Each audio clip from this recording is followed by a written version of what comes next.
warahmatullahi wabarakatuh. Saya Asrini, NIM 230608501023, kelas A, Prodi Pendidikan Antropologi, Fakultas Ilmu Sosial dan Hukum, Universitas Negeri Makassar. Pada kesempatan kali ini, saya akan membahas mengenai orang Bugis dan pembentukan identitas Bugis dan asal-usul hingga kesamaan klasik.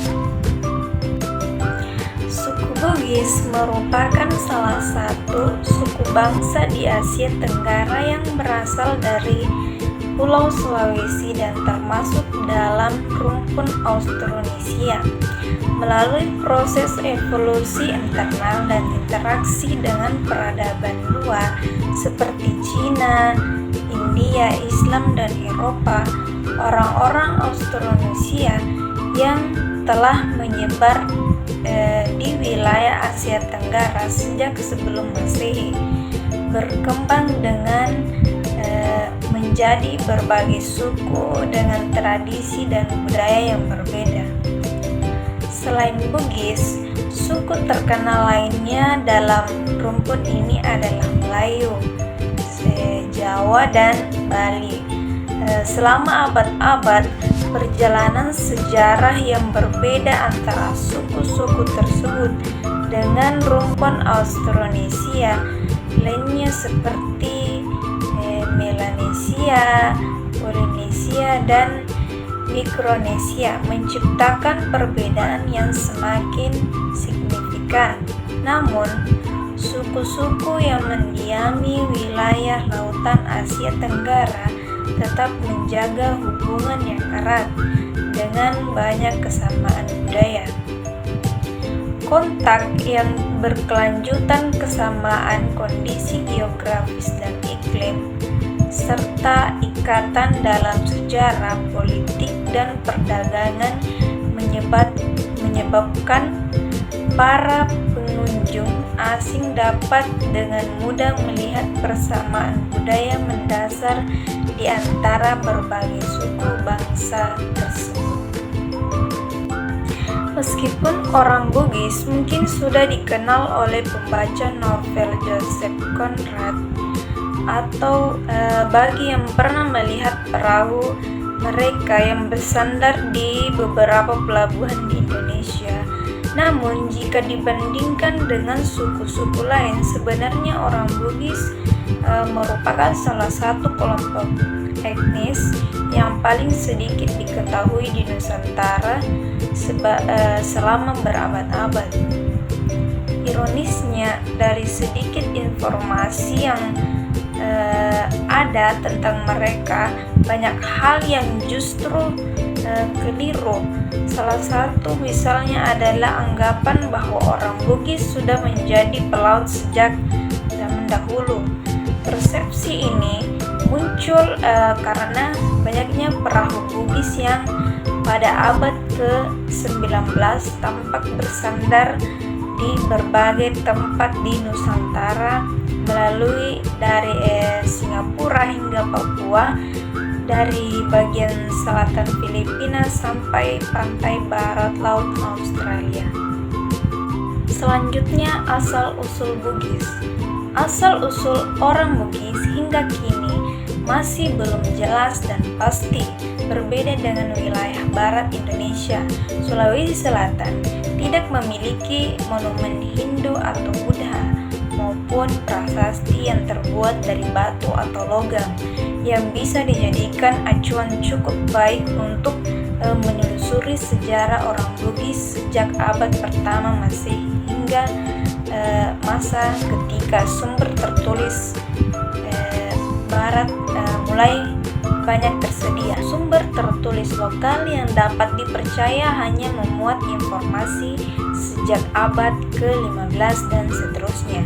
Oleh karena itu, untuk periode sebelum itu, peneliti hanya bisa mengandalkan sumber tertulis lokal dengan sangat hati-hati, dikombinasikan dengan bukti arkeologis, sumber tertulis dari luar, kajian linguistik, perbandingan, dan etnografi. Dalam bidang arkeologi, Seperti kebanyakan wilayah lain di Indonesia, penelitian di Sulawesi Selatan belum semaju di Asia Daratan atau Eropa Barat.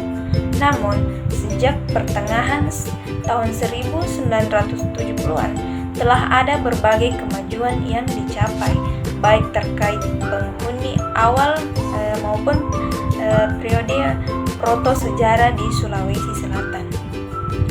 Untuk periode awal pada tahun 1972, Van Heckeren menyatakan bahwa kemungkinan besar Sulawesi Selatan sudah dihuni sejak pertengahan atau akhir kala Pleistosen akhir, yaitu sekitar 50.000 hingga 30.000 tahun sebelum Masehi. Pada hampir sepanjang milenium pertama Masehi, masyarakat Sulawesi Selatan menjalani kehidupan sehari-hari yang memungkinkan tidak jauh berbeda dengan orang Toraja pada awal abad ke-20, di mana mereka hidup berkumpul dalam kelompok-kelompok yang menetap di sekitar tepi sungai, pinggir danau, atau tepi pesisir, serta menempati rumah panggung sebagai tempat tinggal. Dalam aktivitas makan sehari-hari, mereka mengandalkan beras dan hasil ladang lainnya sebagai makanan pokok, yang kemudian dilengkapi dengan menangkap ikan dan mengumpulkan kerang dari lingkungan sekitar. Sementara itu, pada akhir milenium pertama Masehi, Sulawesi Selatan sudah menjalin jaringan perdagangan antar pulau yang telah terjadi selama berabad-abad. Bukti nyata dari intensifikasi atau perubahan orientasi dalam perdagangan ini terlihat dari penemuan keramik Cina dari abad ke-10 di berbagai situs arkeologi yang mengindikasikan bahwa kawasan ini telah menjadi bagian dari jalur perdagangan maritim yang lebih luas dan kompleks, memperlihatkan hubungan sosial dan ekonomi yang semakin berkembang dengan wilayah lain di Nusa maupun Asia. Selanjutnya, Sulawesi Selatan pada masa awal, orang Bugis mempelajari sejarah mereka melalui dua jenis karya tertulis utama, yaitu epos dan teks sejarah atau kronik. Epos merupakan karya sastra yang sepanjang dan berisi cerita bersyair yang dikenal dengan nama Syur Kalige, yang diambil dari tokoh utamanya Lagaligo. Di sisi lain, teks sejarah ini berupa berbagai kronik yang berasal dari komunitas Bugis, Makassar dan Mandar. Khusus untuk kronik Bugis, hampir setiap kerajaan Bugis beserta wilayah-wilayah bawahannya, baik yang besar maupun yang kecil, memiliki kronik masing-masing sebagai catatan sejarah mereka. Meskipun begitu, hanya sebagian kecil kronik yang memandang wilayah-wilayah tersebut sebagai satu kesatuan yang utuh, sehingga kebanyakan kronik lebih memfokuskan pada sejarah lokal masing-masing daerah. Selanjutnya, peradaban awal. Perdagangan dalam masyarakat yang tergambarkan dalam teks Lagaligo bukan hanya sekedar kegiatan ekonomi biasa. Kepemilikan barang-barang berharga memegang peranan penting karena memungkinkan pelaksanaan berbagai ritual oleh golongan bangsawan hingga taraf yang dianggap paling sempurna. Hal ini sekaligus menjadi penegasan status mereka yang diyakini memiliki leluhur berdarah dewa. Meskipun teks-teks Lagaligo lebih banyak memuat informasi mengenai aspek-aspek ritual dibandingkan dengan kehidupan kehidupan sehari-hari. Dan kegiatan ekonomi, jika diteliti dengan cermat, berbagai rincian tentang kehidupan sehari-hari juga dapat ditemukan di dalamnya.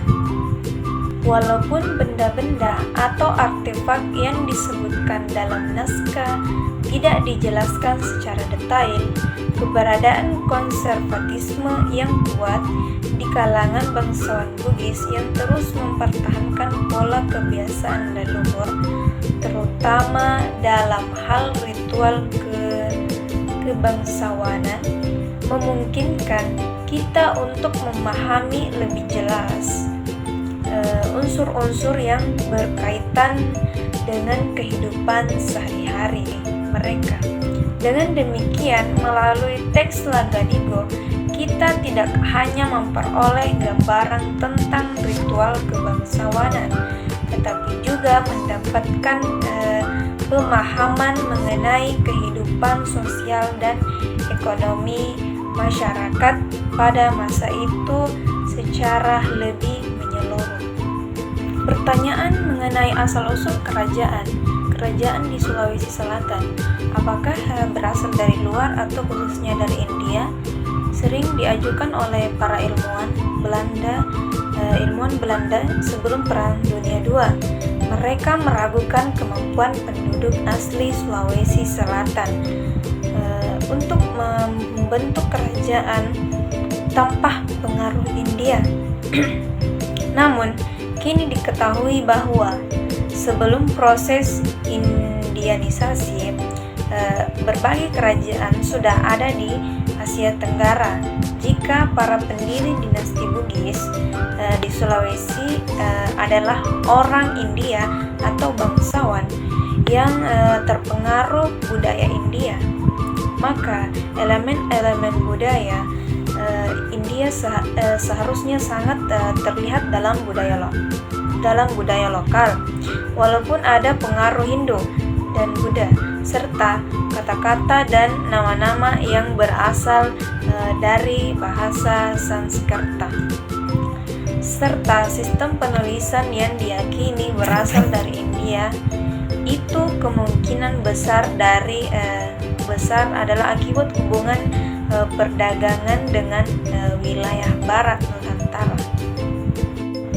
Selanjutnya, pertarungan kekuasaan dan agama pada abad ke-16. Wilayah pedalaman tengah Sulawesi Selatan yang dihuni oleh orang Bugis dan sekitar Makassar menjadi pusat produksi beras yang diekspor keluar, termasuk ke Malaka, meskipun dalam jumlah yang terbatas. Selain beras, wilayah ini juga menghasilkan kelapa, mangga, pisang, dan sayur-sayuran.